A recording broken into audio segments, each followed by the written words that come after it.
Buenas tardes, bienvenidos.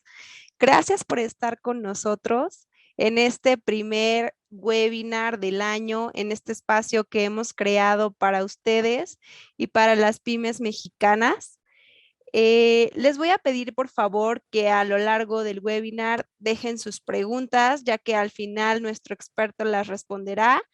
Y quédense muy pendientes de nuestras redes sociales porque vamos a tener mucho contenido durante todo el año.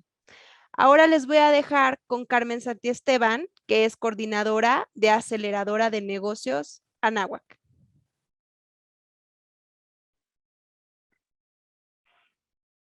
Muchas gracias,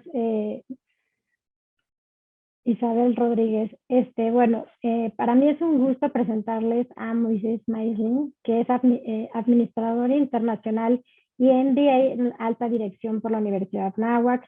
Tiene un máster en liderazgo internacional por el ALA, Business School en Barcelona, España, marketing e inteligencia artificial en Kellogg Business School en Estados Unidos. Cuenta con más de 13 años de experiencia directiva en mercadotecnia y negocios, donde ha desempeñado cargos como director general de la Asociación de Distribuidores Fiat Alfa Romeo, así como marketing y PR director en Volvo Car México. Es catedrático de la Facultad de Economía y Negocios de la Universidad Anáhuac, mentor de startups y advisor en diferentes compañías en diferentes industrias. Es conferencista en México y Silicon Valley y actualmente es Head of Revenue en Vico Group y former CEO and co-founder en Saif, startup de tecnología y aceleración por Google. Y Puente Labs en Silicon Valley y considerada la mejor InsurTech number 13 del mundo por InsurTech Insight 2021, que sirve a los mercados hispanos en Estados Unidos, México y Latam para prevenir accidentes y accesar a seguros de autos más baratos. Bienvenido y pues, maestro Moisés, adelante. Muchas gracias, Carmen, Isa, Arturo, René, muchísimas gracias. Espero que todos estén muy bien. Voy a empezar a presentar mi pantalla. Va para acá. Ando un poquito trabadita, pero ahí va. Buenísimo. Pues otra vez, buenas tardes. La verdad es que es un gusto para mí poder estar aquí con ustedes platicando sobre un tema que no solamente me apasiona, sino que es un tema sumamente relevante. Olvidémonos por un tema de ganar más mercado o cómo podemos hacer más competitivas a nuestras empresas, sino hoy en día es un tema tan relevante y tan importante que lo tenemos que voltear a ver como, pues, ¿cómo le vamos a hacer para poder sobrevivir ante un mundo tan cambiante, ¿no? Reinventando tu negocio. Hoy vamos a discutir qué significa reinventar tu negocio. Vamos a discutir cuáles son los factores que nos están obligando a reinventar nuestro negocio, porque a ciencia cierta les podría decir que ya no importa siquiera si nosotros queremos o no queremos hacer un cambio en nuestras empresas, sino más bien ya lo tenemos que hacer, ¿no? Y estas partes, pues eventualmente pues, nos están generando cambios drásticos. Estos cambios que además se están dando a una velocidad sumamente rápida, pues probablemente nos empiezan a rebasar, ¿no? Cambios que probablemente a muchas empresas pues, las han dejado en el camino y cambios que a otras tantas pues las ha impulsado, ¿no? Y vamos a platicar ahorita de unos factores que precisamente generan este cambio. Pero fíjense muy bien en esta imagen cómo el tema del change, del cambio, se convierte en chance, se puede convertir en una oportunidad. ¿Y por qué entonces la importancia de reinventar nuestros negocios, ¿no? Si nosotros nos ponemos a analizar de más o menos unos 15 años para acá, empiezan a existir ciertos factores globales que definitivamente están empujando sobremanera el tema del cambio. ¿Y por qué ahora se dice, ¿no?, en todas las escuelas de negocios, que el cambio es la única constante que vamos a tener, ¿no? sin importar en qué industria estés, sin importar si eres emprendedor, si eres empresario, que además son palabras completamente distintas y por tanto los conceptos no aplican los dos para una misma persona. O eres empresario o eres emprendedor. Ya luego platicaremos un poquito más al respecto, pero también si tú estás trabajando en una compañía, en una corporación, pues sin importar en dónde estés, este cambio nos empieza a impactar. Y me gustaría hablar ahorita de cinco pilares que desde mi particular punto de vista están siendo disruptores en la manera inclusive en la que vemos el mundo, ¿no? El primero no lo voy a decir en orden como tal, ¿no? De importancia, sino más bien voy a empezar con el tema del impacto tecnológico.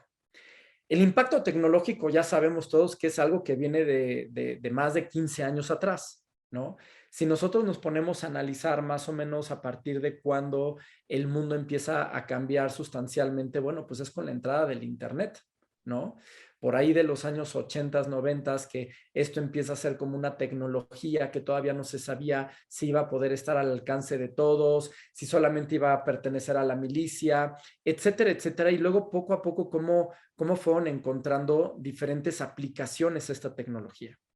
Y la tecnología que hoy conocemos de manera muy general, a reserva de que existen muchas empresas que hoy están brindando tecnología, pues da la casualidad que estas Big Four companies, ¿no? Tech companies, Apple, Meta, Amazon y Google, pues son las principales promotoras de cambios tecnológicos a unas velocidades inimaginables, ¿no? Ustedes se podrán poner a pensar ahorita que puede existir por ahí una cantidad dada de empresas, Nvidia, Palo Alto Networks, Signify, no sé, en mil cantidad de compañías que ustedes me puedan nombrar ahorita, ¿no? Que dicen, no, bueno, pues es que cada una de esas compañías pues tienen sus propias tecnologías y están ofreciendo propuestas de valor distintas. Sí y no. Sí, porque eventualmente pues se junta un grupo de emprendedores, desarrollan una solución dada, la sacan al mercado y empiezan a crecer.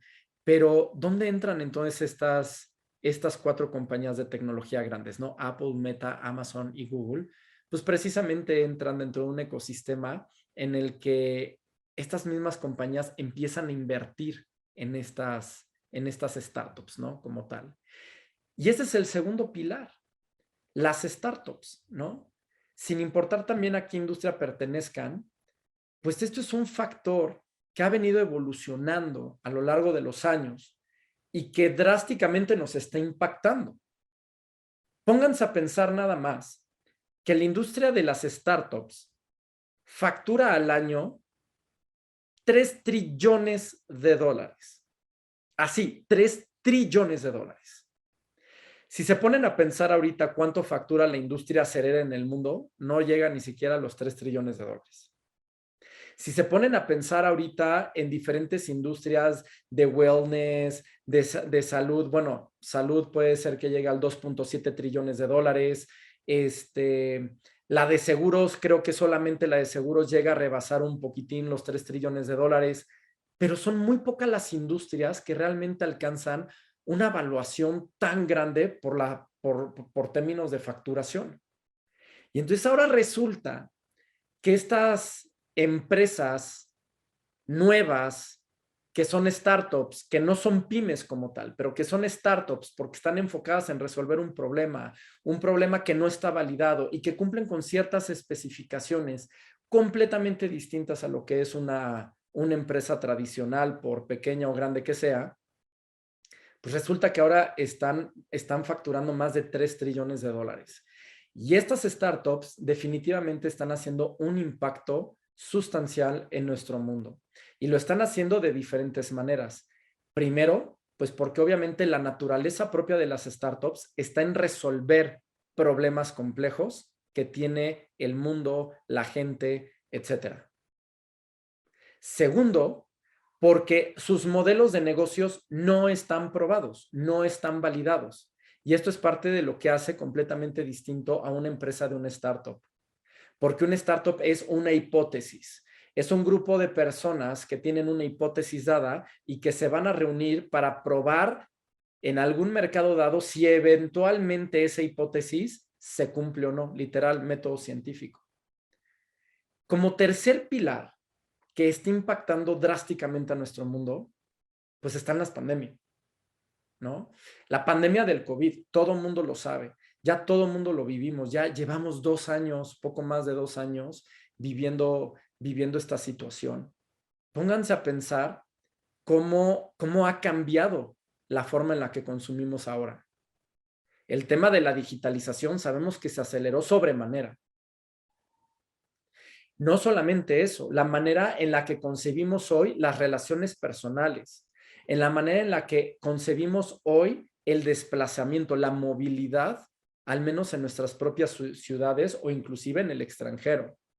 La manera en la que ahora pensamos sobre el tema de la salud, es decir, qué importancia le vamos a dar a la salud ahora después de una pandemia, cuando antes probablemente pues probablemente no era tan importante, a menos que pues Dios nos libre tengamos una enfermedad crónica o algo que sea muchísimo más grave, ¿no?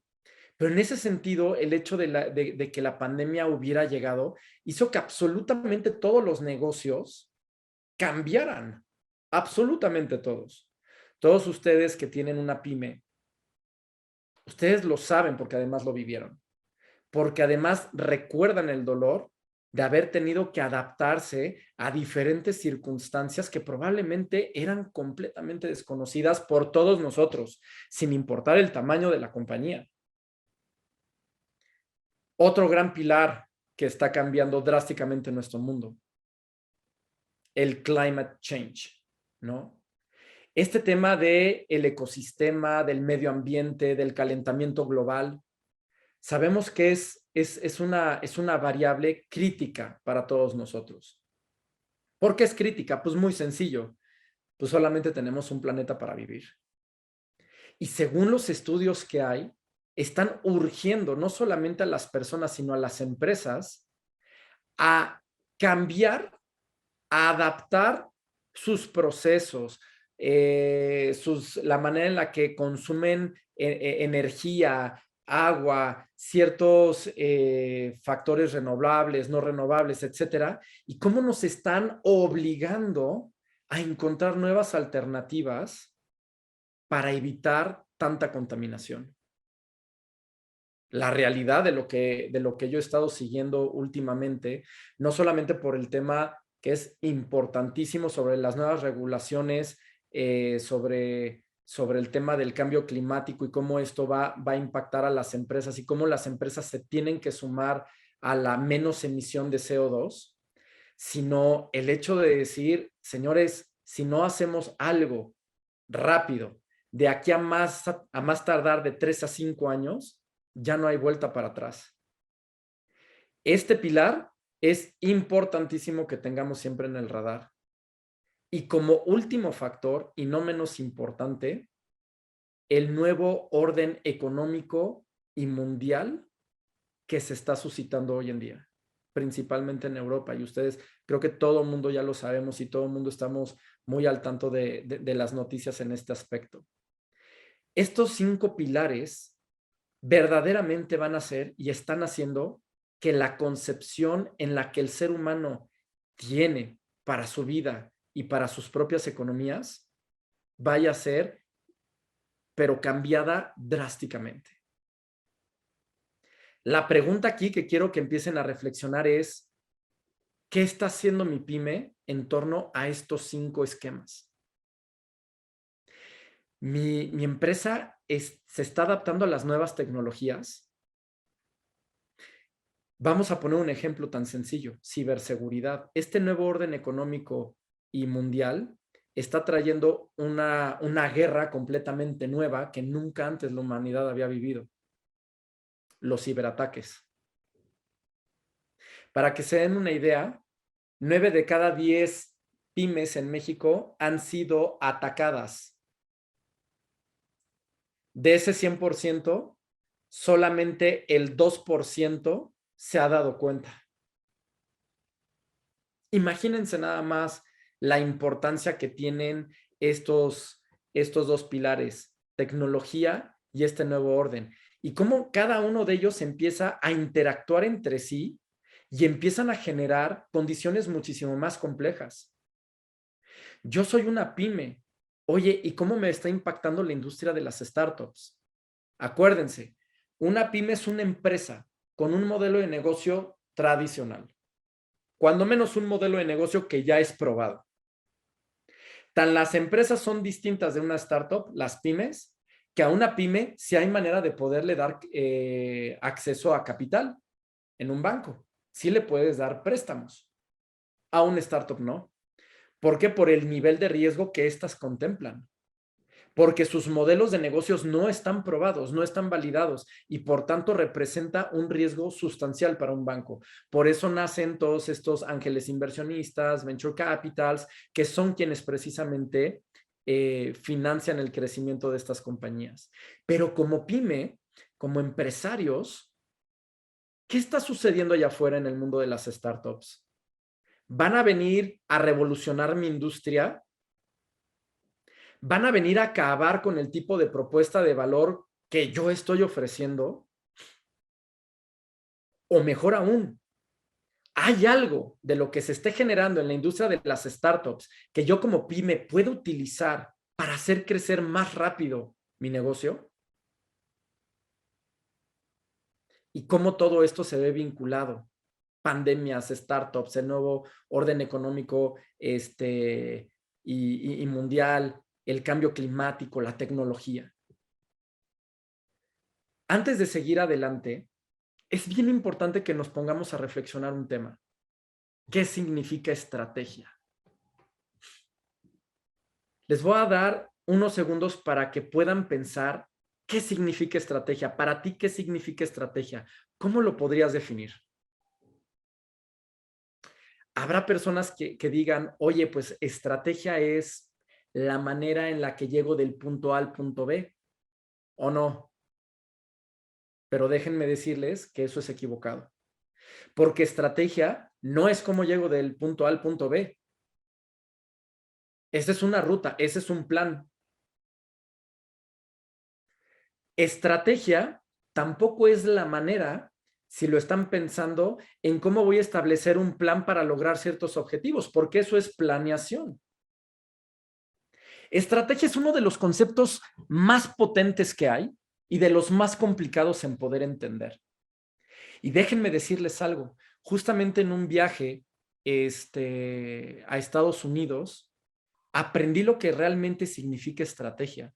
Y no fue por un tema propio, o sea, no fue por un tema mío. A ver, hay un padre de la estrategia, ¿no? Que así se le dice, que es Michael Porter, que tiene 2 libros gruesísimos, Estrategia Competitiva, y, y el otro no me acuerdo cómo se llama, también de temas competitivos, ¿no? Todo lo tiene que ver con la parte de estrategia y competitividad, donde les garantizo que si tú puedes leer esos 2 libros, bueno, si los llegan a entender, por favor avísenme porque yo sigo sin entender lo que me quieren decir en esos 2 libros.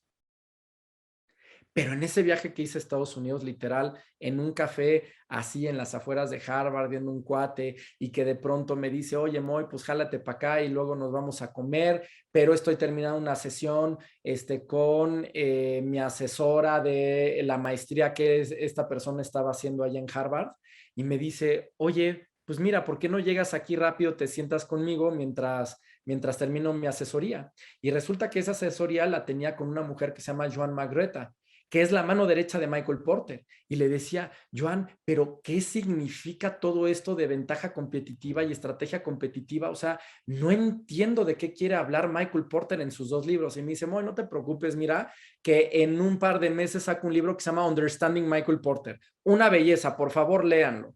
Por favor, léanlo, consíganlo en Kindle, cuesta como $14, $15 más o menos. Si luego lo necesitan, yo también se los puedo compartir, y al final les dejo ahí mis datos por si me quieren contactar. Pero este tema de entendimiento de qué significa estrategia es muy poderoso y muy pocas veces lo tenemos claro, porque estrategia, según Michael Porter, significa saber elegir qué no hacer. Saber elegir qué no hacer, algo tan sencillo como eso es estrategia. Cuando nosotros estamos trabajando en nuestras pymes, ¿cómo le vamos a hacer para ir del punto A al punto B? No estamos haciendo estrategia, porque utilicemos la palabra y el concepto estrategia en planeación estratégica, ruta estratégica, y que le queramos meter estrategia a cualquier cosa de la cual estamos hablando dentro de nuestras empresas, no lo hace ser estratégico. Saber elegir qué no hacer es lo que hizo que Steve Jobs fuera genio. Porque Steve Jobs no creó el celular, él no inventó el smartphone, lo inventó BlackBerry.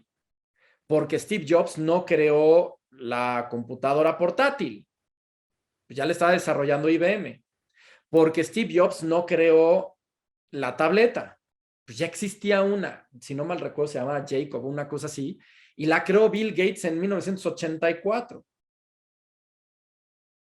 Entonces, ¿por qué Steve Jobs fue tan genio y está considerado como uno de los genios más potentes de la historia humana?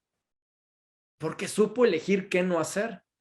Porque saliendo el tema de BlackBerry, creo que todos aquí nos podemos acordar de más o menos la experiencia que teníamos.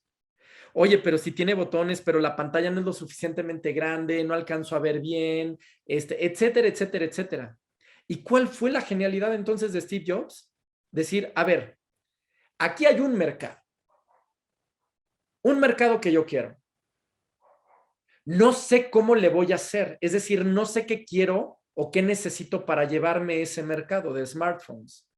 Lo único que sí sé es lo que no quiero, y lo que no quiero es que un celular tenga un sistema operativo complejo, que tenga una pantalla pequeña, que tenga un teclado didáctico por fuera, que sea complicado para poder escribir.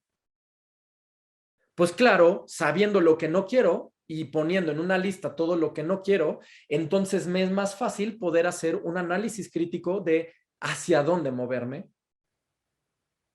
Y esto es importantísimo porque para poder definir nuestros negocios, es importantísimo poder entender este concepto, saber elegir qué no hacer. Estrategia. Siguiente concepto, innovación. Híjole. A ver, si abrimos micrófonos y le preguntamos a la gente qué es innovación, bueno, nos puede dar hasta para 3 meses estar discutiendo qué es innovación y qué no es innovación. Pero les puedo asegurar de entrada, porque inclusive yo tenía estos conceptos muy equivocados. Muchas veces decimos que innovación es mejorar las cosas, ¿no? ¿Mejorar las cosas es innovación? No, porque mejorar las cosas te lleva a un proceso de mejora continua y por tanto se llama mejora continua. Los japoneses le llaman Kaizen, pero en términos de administración más occidental, bueno, pues es un tema de mejora continua y tan, se acabó. No es innovación. ¿Es que es crear algo nuevo? Tampoco, porque innovación no es crear algo nuevo, eso se llama invención. Entonces, ¿qué es innovación? Pues a ver, si ahorita alguno de ustedes tuvo curiosidad y se metió así a Google rapidísimo, pues esto es lo que se van a encontrar. Y fíjense nada más lo peligroso que resulta ser a veces preguntarle a Google, ¿eh? A ver, si le quieres preguntar a Google cómo hacer arroz sin que se me bata, híjole, bueno, te invito de verdad a que lo hagas porque además te van a aparecer un chorro de tutoriales precisamente para que puedas hacer tu arroz sin que se te bata. ¿Cómo sé eso? Porque yo lo he puesto porque me encanta cocinar y siempre se me ha batido el arroz, ¿no? Pero entonces, si en este momento le ponen, ¿cuál es la definición de innovación? Imagínense nada más que de pronto les aparece esto en la pantalla que dice, the action or process of innovating. Literal es la acción, el proceso de innovar. No, pues brujos. O sea, de verdad, ya con eso, ya entendí entonces por qué es Padre, Hijo y Espíritu Santo. O sea, tengamos mucho cuidado cuando le preguntamos a Google este tipo de cosas, porque precisamente por esto, por la falta de profundidad en este tipo de conceptos, es que luego no entendemos las cosas y al no entender las cosas, cuando nos enfrentamos a los retos, a estos pilares que nos están cambiando el mundo drásticamente, pues va a ser muy complejo que podamos hacer una buena estrategia, un buen plan, una buena ejecución para redefinir la manera en la que hacemos negocio como empresarios, ¿no? Si nosotros entonces analizamos a profundidad, no significa necesariamente que innovación se trate de hacer nuevas las cosas, porque ya vimos que eso es invención. Pero quédense con estos 4 pilares, por favor. Innovación es crear un nuevo valor, no una nueva cosa. Ojo, un producto, un servicio, no es el fin de una compañía, es la generación de valor. Si esto es cierto y nosotros nos enfocamos en querer innovar productos y servicios, obviamente la curva de competitividad que nos va a separar del resto del mercado va a ser pequeña. Nos va a durar un par de meses, máximo 1 o 2 años, y después de eso va a llegar alguien con más dinero y nos va a comer el mercado. Por eso, enfocarse en innovar productos y servicios no es tan bueno. Pero cuando tú te enfocas como empresario que quieres innovar en crear un nuevo valor, entonces la cosa cambia sustancialmente. Porque el producto es el vehículo por el cual entregas una propuesta de valor. En donde tú te tienes que enfocar es en crear mejores y nuevos valores, ese nuevo value proposition hacia el mercado. Si con eso el producto ha de sufrir algunas modificaciones con algunos features, con algunas cosas adicionales que pueda tener ese producto, bueno, la cosa cambia, ¿no?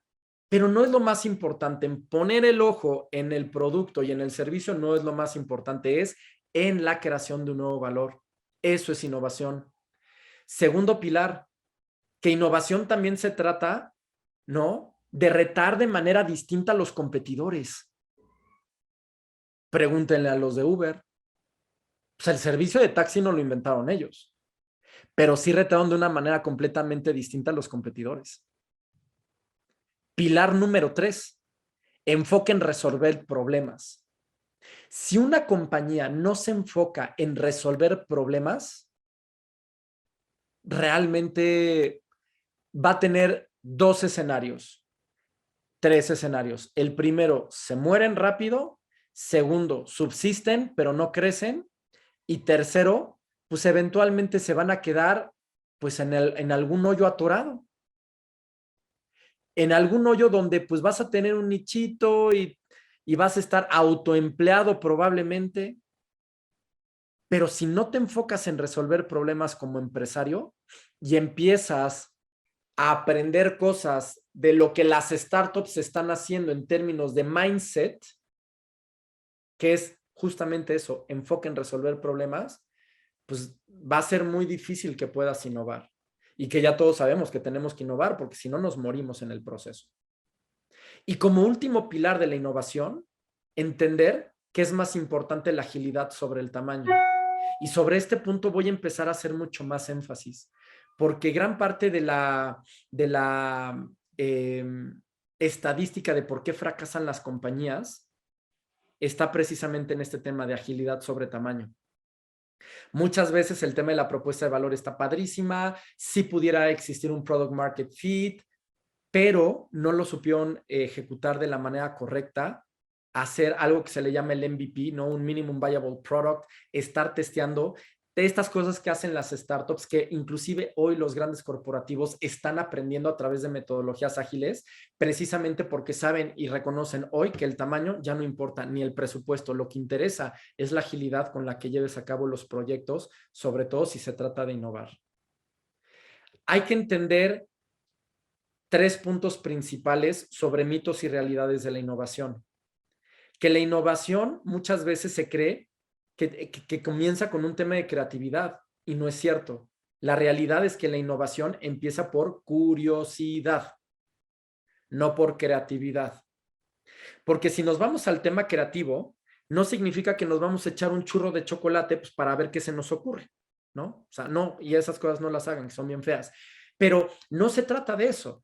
De lo que se trata es que entonces si tú haces un buen análisis numérico, si haces un buen análisis en entender cuáles son los problemas de tu cliente, si haces un análisis de estar hablando cada semana con tus clientes, no este proceso de talk to customers, Si haces un análisis de poder estar siempre viendo de qué manera puedes resolverle la vida y cómo hacerle más sencilla la vida a tus clientes, entonces significa que la innovación comienza por un tema de curiosidad, no de creatividad, porque la mejor creatividad nace de un buen análisis y el análisis es empujado por la curiosidad. Por tanto, entonces, la innovación nace por curiosidad, no por creatividad.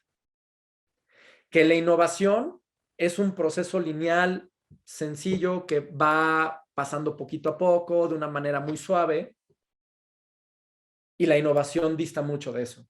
La innovación es iterativa, prueba y error, metodología científica. Hipótesis 1. Creo que si lanzo al mercado esta solución, le va a funcionar a tantos millones de personas y les va a hacer las vidas más sencillas. Hipótesis alternativa, ¿funcionó, no funcionó, no funcionó? Perfecto, lo vuelvo a intentar ahora con esos aprendizajes, hago cambios y veo entonces si verdaderamente ahora sí se valida. Ese proceso de validación se llama Product Market Fit. Es un tema de iteración, de prueba y error. Y también como mito es que la gente cree que la innovación se trata sobre riesgos. Y no es cierto. ¿Sí existe un riesgo? Definitivamente sí, pero no todo está enfocado en el riesgo, sino también en la manera en la que vas a mitigar los riesgos. Vamos a poner 2 ejemplos rapidísimo para que podamos entender esta última parte de los riesgos. Vamos a ver aquí una de las olas más grandes que han podido registrarse, ¿no? En términos de videos como tal. No me acuerdo en qué parte del mundo fue, pero llegó este cuate, se sube a su tabla y entonces va a agarrar la ola, una de las olas más grandes que se han registrado, y del otro lado pues vamos a tener un experto en todo el tema de skyboarding y demás, ¿no? En estas pistas negras, perdón, snowboarding, en estas pistas negras complicadísimas y demás, ¿no? Entonces, vamos a ver rapidísimo este videito. Fíjense nada más cómo agarra el cuate, empieza a medir la ola para todos aquellos que les gusta esta parte de deporte. Y fíjense cómo llega un momento en el que vuelve a subir la tabla y se avienta por arriba, porque si se avienta por abajo, ahí les platico cómo le va, ¿no? Y ahora fíjense a este otro cuate, ¿no? De snowboarding. Cómo la técnica que utilicen las piernas para subir la punta de la propia tabla, luego cómo lo baja, cómo va haciendo el zigzag, etcétera, etcétera, etcétera, ¿no? Ahí parece que se cae, pero realmente no. Si yo les pregunto a cada uno de ustedes ahorita y les digo, oye, ¿es riesgoso esto, cualquiera de estas 2 actividades?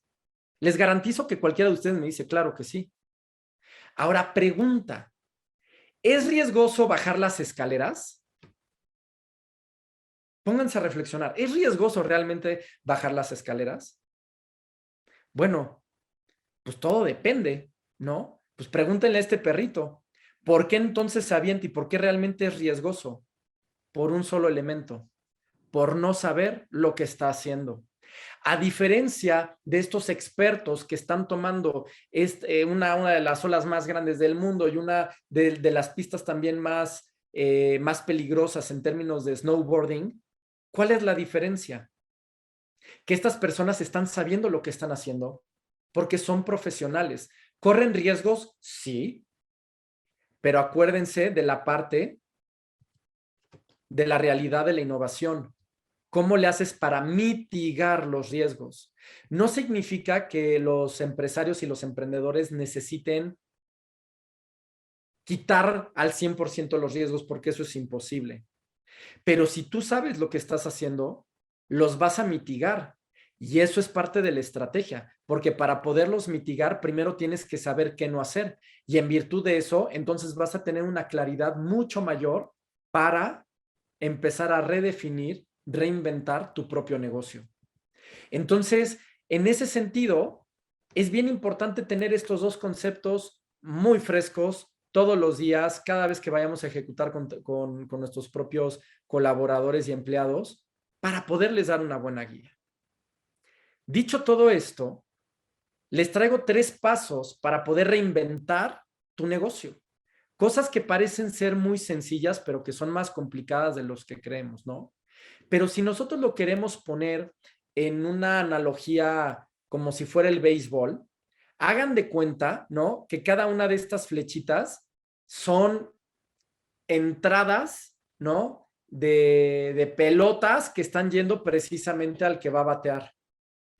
Y entonces la idea aquí es, uno, ¿cómo le hago yo para ir construyendo un pipeline, ¿no? Para ir identificando todas aquellas ideas que me puedan servir en el proceso de innovación, sabiendo qué estrategias, saber elegir qué no hacer, y después de eso saber los 4 pilares que forman la innovación, entonces empezar a generar un proceso de discriminación de datos, ¿no? Discriminación de ideas, es decir, sacar todas esas ideas que definitivamente sabemos que ya de entrada por lógica, pues que no van a tener ninguna entrada, ¿no? Segundo, mejorar la velocidad de esas ideas. ¿Y por qué es importante? Porque fíjense, todos nosotros podemos tener buenas ideas. Lo primeritito que yo aprendí llegando a Silicon Valley, lo primeritito fue que me preguntaban, Moy, ¿tienes ideas? Y yo, sí, muchísimas. Y la respuesta fue, qué bueno que tienes muchas ideas, porque aquí las ideas no sirven para nada. Me lo dijeron más feo, pero no les puedo repetir las palabras. Literal. Las ideas no sirven para absolutamente nada. Si tú no las pones a prueba y no las ejecutas, de nada sirve. El papá de un amigo me decía, Moy, es que no sabes, yo desde los años 90 estaba pensando en algo así como lo de Uber y luego con el teléfono, dije, híjole, ¿por qué no hacemos algo como lo de Uber? ¿Y saben cuál fue mi respuesta? Digo, me llevo muy bien con él, pero le dije, brother, por favor no lo estés diciendo en alto. Porque si tú tuviste esa idea y no la ejecutaste y no te volviste millonario, pues entonces no hay nada que presumir. Las ideas no valen nada. Lo único que vale es la acción. Y para poder mejorar esa parte de la acción, es necesario saber cómo mejorar la velocidad a la que van a caminar esas ideas. Porque no todas esas ideas van en un sentido para que entonces el bateador que eres tú la saque del estadio, literal. Que la rompa, que vuele la compañía, la saque del estadio, como decimos aquí en México, y entonces te conviertas en una compañía indispensable para tus propios clientes. Que ese es el tercer paso, mejorar ese promedio de bateo. Porque las ideas, entonces, lo que tenemos que analizar es cómo le vamos a hacer para empezar a gestionar procesos in company, es decir, dentro de tu propia empresa, para que cuando lleguen las ideas se puedan analizar rápido y que entonces tú las puedas estar bateando y las puedas estar eliminando aquellas que no funcionan y aquellas que sí te van a funcionar, la prendas durísimo en home run y la saques del estadio. Oye, Moy, y probablemente la pregunta es, ¿cómo le hacemos para poder conocer esas metodologías? Uf, hay muchísima información sobre cualquier tipo de metodologías ágiles. Yo les voy a platicar rapidísimo una que yo generalmente en mis compañías y en otras compañías, inclusive donde soy advisor, las implemento mucho.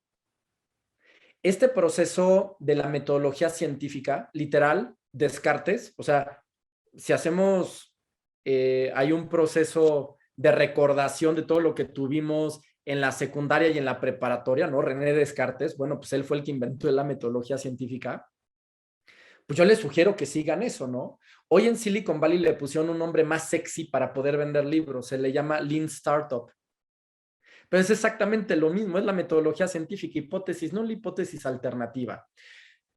Elaboro un prototipo, salgo a un mercado, veo que funciona, veo que no funciona, regreso, después de haber hecho un análisis profundo, hago las mejoras necesarias al producto o al servicio, lo vuelvo a sacar al mercado. Y así hasta encontrar que los clientes no pueden vivir ahora sin la posibilidad de tener entonces mi solución. Si ustedes buscan metodología científica y se documentan en este proceso, en esta metodología, o si se quieren sentir más cool y decir que leyeron de Lean Startup, pues háganlo, porque es exactamente lo mismo, ¿no? Pobre Descartes ha de estar revolcando ahí en su tumba por ver lo que está sucediendo ahorita, ¿no? Con su metodología científica. Y vamos a poner rapidísimo un caso de negocio para poder cerrar esta plática. Fíjense nada más cómo esta metodología científica pues hace todo el sentido del mundo. Yo sé que todos nosotros en la primaria, secundaria y preparatoria, inclusive en la universidad, cuando te daban clases de metodología científica, decíamos, guácala, esto no me va a servir para absolutamente nada. Bueno, pues pregúntenle a Mark Zuckerberg. ¿Por qué él a través de la metodología científica y a través de la pirámide de Maslow y demás, bueno, pues pudo empezar a identificar ciertas cosas importantísimas en la creación de Facebook? Y fíjense qué tan rápido fue, porque este proceso de mejorar la velocidad de las propias ideas es crítica para no morirte en el intento. ¿En qué intento? En el de reinventar tu negocio, porque para poder reinventar tu negocio necesitas traer buenas ideas sobre la mesa, que sean factibles y que además resuelvan un problema y que además reten de manera distinta a los competidores y que además los pilares de la innovación. ¿Y por qué necesitamos esto? Pues por lo que vimos en un inicio. Estoy haciendo así como una recapitulación vertical. Pues porque el mundo nos está empujando a hacerlo lo más pronto posible. Por tanto, entonces, fíjense que en un lapso, ¿no? De 7 meses, pues este cuate, este niño en aquel entonces, era un niño, desarrolló Facebook. Claro, el MVP de Facebook.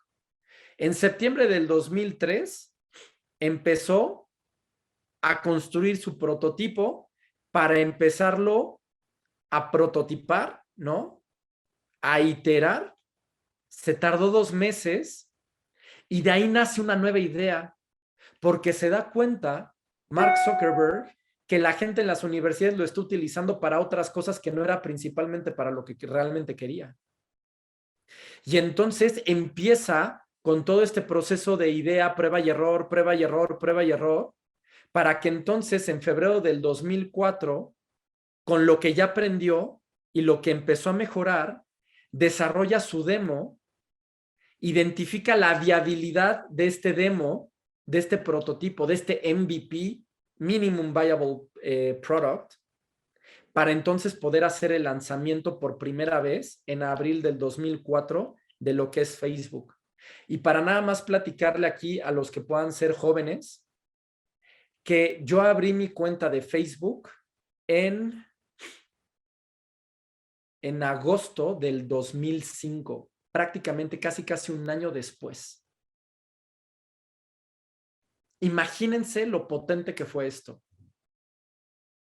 La pregunta es, ¿cómo vamos entonces a utilizar la metodología científica para poder acortar los tiempos que hoy el mundo nos está exigiendo, mejorar la velocidad en la que generamos ideas y que las iteramos para poder reinventar nuestro negocio, porque ya sabemos de antemano los mitos que existen en torno de la innovación y cuáles son entonces esos pilares de la innovación? Para reinventar ese negocio, tenemos que apoyarnos en buscar generar un nuevo valor, retar de manera distinta a los competidores, enfocarnos en resolver problemas y que todo tiene que ser agilidad más que tamaño. Por eso cerramos con esta parte, para mejorar esa velocidad a la que llegan estas bolas, estas ideas, agilidad sobre tamaño. Ya no importa si eres una startup, si eres una micro, pequeña o mediana empresa o si eres un gran corporativo. Los corporativos gigantes están empezando a utilizar todo este tema de metodología científica y de metodologías ágiles precisamente porque saben que para poder innovar, ellos pueden generar ese nuevo valor y demás, así como cualquier tipo de empresa, pero lo que les está pesando es el tamaño sobre la agilidad. Dicho esto, les agradezco mucho por el tiempo. Ha sido, yo creo que un proceso ahorita muy rápido, ¿no? Muy concreto, de algunos tips que yo les podría dar precisamente para que puedan reinventar sus propios negocios. Pues muchas gracias, Moisés. La verdad que muy interesante la plática, conceptos, la verdad, pues bastante, yo creo que prácticos, ilustrativos para las empresas, para las pymes, sobre todo. Y bueno, dentro de las preguntas que tenemos ahí dos preguntas como en el sentido. Primero, nos dicen, desde tu punto de vista, ¿cuáles son los principales retos en innovación a los que se enfrentan los empresarios en México? Y en este mismo sentido, preguntan, ¿cuáles son tus principales recomendaciones para comenzar a innovar en mi pyme? Buenísimo. A ver, me voy con la primera de cuáles son los principales retos en innovación para los empresarios en México, ¿no? Tengo entendido. A ver, yo creo que uno de los principales retos tiene que ver con el tema de que el mercado mexicano no precisamente está abierto a la adopción de la tecnología, ¿no? Digo, y creo que lo tenemos que decir completamente abierto, no estamos aquí para juzgar si está bien o si está mal, simplemente es el mercado en el que estamos y es un mercado pues al que tenemos que tratar de dominar, ¿no? Claro. Es la bestia con la que nos tocó tratar, pues ni modo, pues nos tenemos que hacer mejores cowboys, ¿no? Sí. Para dominar al toro. Entonces, en ese sentido, yo creo que el reto principal está en ese, en esta parte cultural de la sociedad mexicana en general, donde nos da mucho miedo ser o pensar como innovadores o como early adopters, como personas que queremos estar a la vanguardia, como personas que estamos dispuestos a probar cosas nuevas, sabiendo que pueden existir errores y que no vamos a correr a Twitter a decir, Profeco, es que estos capitalistas me están robando todo el dinero, ¿cómo es posible que entonces alguien se atreva a hacer? ¿No? Precisamente yo creo que ese es el reto mayor para startups, para pymes, para corporativos, el hecho de saber que en México no hay una adopción sustancial al tema de la tecnología, ¿no? Si yo se los platico así de manera como súper general, les podría yo nada más comentar que hay una gráfica que a nivel global, que es como una distribución normal, donde se estima precisamente el nivel de personas que se consideran innovators, early adopters o early majority, ¿no? O laggards inclusive, es decir, esta parte psicográfica de si adopto o no adopto la tecnología, las nuevas propuestas, etcétera. En ese sentido, en Estados Unidos nosotros podemos identificar que entre innovators y early adopters pues representa el 60% de la población.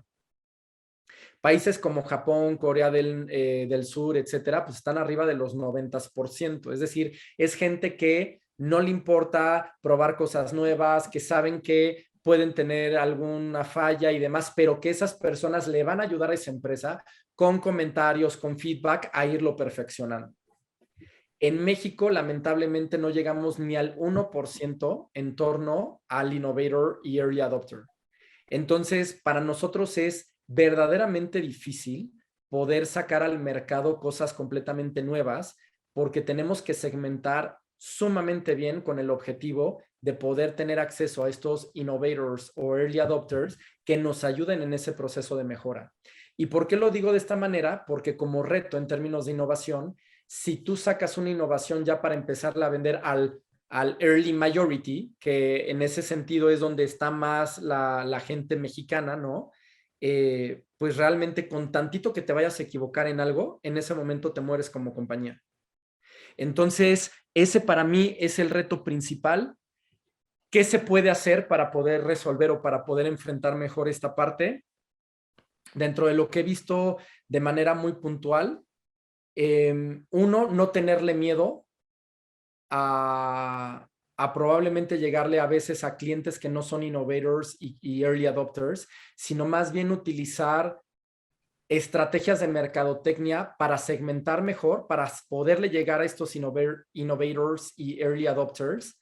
Y si por alguna razón no lo estás haciendo, ver de qué manera, en términos de comunicación hacia tu propio cliente, que sea un early majority o un laggard inclusive, estar hablando constantemente con esa persona, hacerla sentir miembro de tu compañía, explicarle, tú como dueño decirle, hola René, fíjate que soy Moisés Maisling, soy CEO y cofundador de esta compañía. De verdad, de antemano, agradezco que me hayas comprado este producto.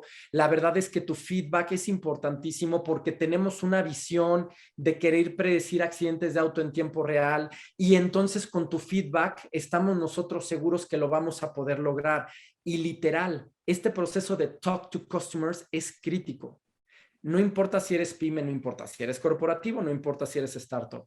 Necesitas estar hablando todas las semanas con tus clientes. Ustedes no me lo creerán a mí, pero yo hablo en promedio pues más o menos como 2 o 3 horas a la semana con clientes para ver cómo están, para ver si realmente las cosas que estamos haciendo son correctas o no. No importa el tamaño de tu propia empresa, ¿no? Entonces, en ese sentido sería ese el principal reto y una solución de cómo poderlo abordar, ¿no? Y la siguiente pregunta era, le estoy leyendo aquí, ¿no? La de cuáles Sí, son sí, los... de las recomendaciones para comenzar a innovar. Bueno, pues bueno, a ver, independientemente de esta que les acabo de dar, que creo que es valiosísima, otra recomendación sería hacer un análisis interno, ¿no? Con sus socios, si no tienes socios, con tu gente. Y empezar a discutir precisamente eso. Uno, define en qué industria estás. No me lo van a creer, pero el 70% de las empresas a las que les doy asesoría en un inicio no sabían a qué industria pertenecían, no sabían si estaba creciendo o no, no sabían cuáles eran los drivers que movían la industria, no sabían cuáles eran estas industrias satélites que además impactaban a esta industria propia, no sabían en qué segmento o en qué categoría pertenecían. Es más, no sabían ni siquiera definir quiénes eran realmente sus competidores. Entonces, en ese sentido, yo creo que hacer algo como muy lineal de primero entiende tu industria, cómo está creciendo, qué factores externos las están impactando, ¿no? Y en ese entendimiento, empezar a identificar entonces quiénes son mis competidores, quiénes son los players dentro de esta industria, quiénes son mis competidores directos e indirectos, quiénes pueden ser sustitutos.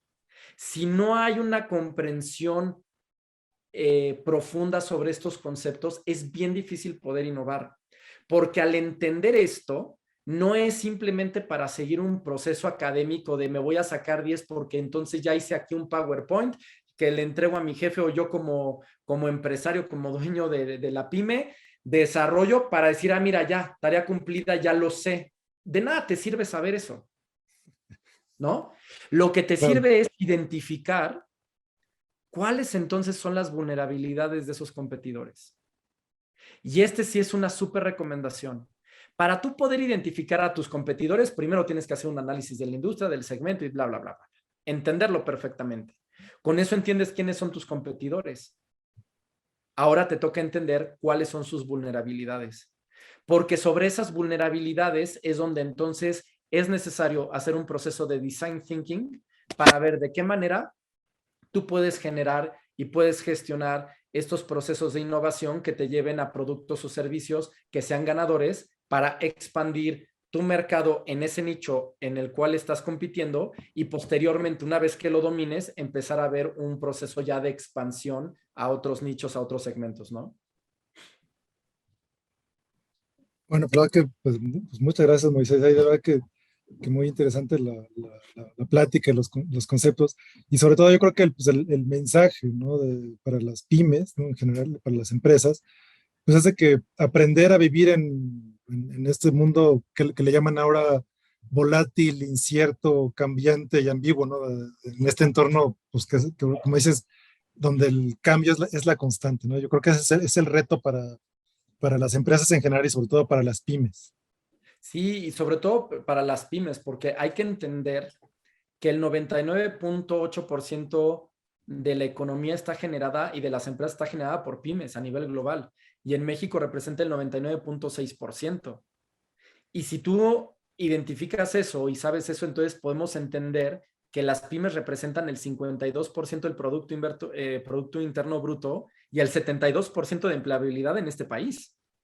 Sí. Entonces, si nos ponemos a pensar en dónde está la lana, Pues no es en los grandes corporativos, es en las pymes y en la fortaleza que estas tienen, porque ellas sirven a muchos corporativos, ellas sirven a los clientes de una mejor manera. Y ojo, hay una gran ventaja de ser una pyme, que tienes más agilidad y que tienes más acercamiento con tus clientes. Entonces, yo creo que el mensaje es, como bien decías ahorita, René, ante este escenario VUCA, ¿no? De volatilidad, incertidumbre, y más con lo que estamos viviendo hoy en día, tienen que aprovechar esa gran fortaleza que tienen. Es un deber. Ya ni siquiera si quieres, es que lo tienes que hacer. Es como si te digo, te voy a vender un coche sin llantas. No, es que el coche ya estoy pensando que trae llantas. Entonces, la gran fortaleza y la gran ventaja que tienen las pymes en términos competitivos para poder seguir creciendo a pesar de esta volatilidad, a pesar de esta incertidumbre y demás, es el hecho de su tamaño, de que son más ágiles y que tienen la oportunidad, por tanto, de tener contacto constante con sus clientes para poderlos entender mejor. Créanme, la nueva economía no está en que es que para qué hago esto si va a llegar a Amazon y que tiene más dinero y lo van a hacer. No pensemos de esa manera, porque así no es la vida. ¿Qué es lo que hace? Si Amazon, con todos los trillones de dólares que tiene en cash, ¿no? Pensamos que ellos van a contratar gente para empezar a hacer este producto porque vieron una oportunidad y se quieren hacer ricos con eso, nunca lo van a hacer, porque para eso hay que ponerse en los zapatos de un CFO. Y entonces, como CFO, ¿qué pienso? ¿Qué me sale más barato? En curva, invertir en un equipo interno con todos los protocolos de Amazon que no me va a permitir ser más ágil, o mejor, acercarme a tu pyme y decirte, oye, me encantó eso, yo te apoyo, ¿en qué te puedo ayudar? O inclusive en decirte, te compro la mitad de tu compañía, el 10% de tu compañía y yo te financio para que tú vayas creciendo. Porque por eso puse al inicio a estas Big Four Tech Companies. Estas 4 tienen algo en común, dos cosas en común. Todas están compitiendo para ver quién tiene el mejor modelo de negocio, porque las 4 tienen cosas completamente distintas en respecto a propuesta de valor, pero están compitiendo por demostrarle al mundo quién tiene un mejor modelo de negocio. Y segunda cosa que tienen en común es que tienen una mentalidad de world domination. Si esto entonces es cierto, ninguna va a ir a armar sus propias empresitas para ver cómo funcionan. Todo lo contrario. Lo que está sucediendo es que se están volteando al mercado y van de shopping. Y entonces empiezan a ver todo lo que existe así de propuestas de valor en el mercado tal. Y entonces dicen, mira, me gustó esta, perfecto. Y entonces van y la compran. Y entonces, ¿qué pasa? Si sobresale esa compañía y se vuelve un unicornio, pues ellos ya son miembros de ese unicornio. Ya Así tienen es, ya compradas están. acciones, ¿no? Sí, claro, pues ya están allá adentro ya. Exactamente. Y entonces, ojo, no solamente se están acercando con las startups, estas big tech companies, también se están acercando a pymes. Pymes que tienen mentalidad de resolver problemas, de generar innovación, etcétera, etcétera, etcétera. Entonces, en ese sentido, hoy más que nunca, no solamente es una obligación para las pymes subirse a este tren, sino que además, si no lo hacen, no hay manera en la que vayan a poder seguir para adelante, ¿no? Ese es mi particular punto de vista.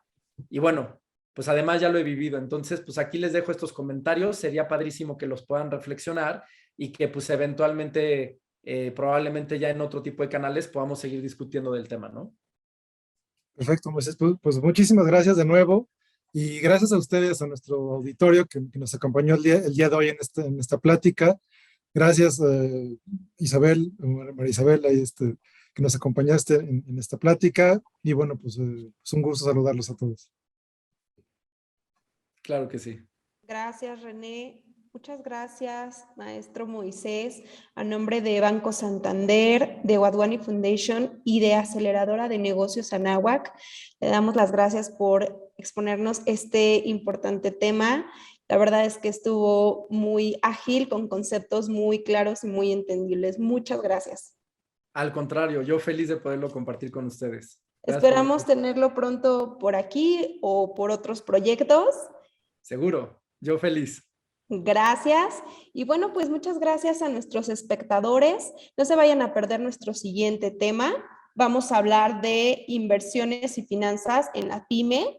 Quédense pendientes de nuestras redes sociales para darles aviso de nuestra fecha. Buenas tardes. Gracias a todos. Hasta luego.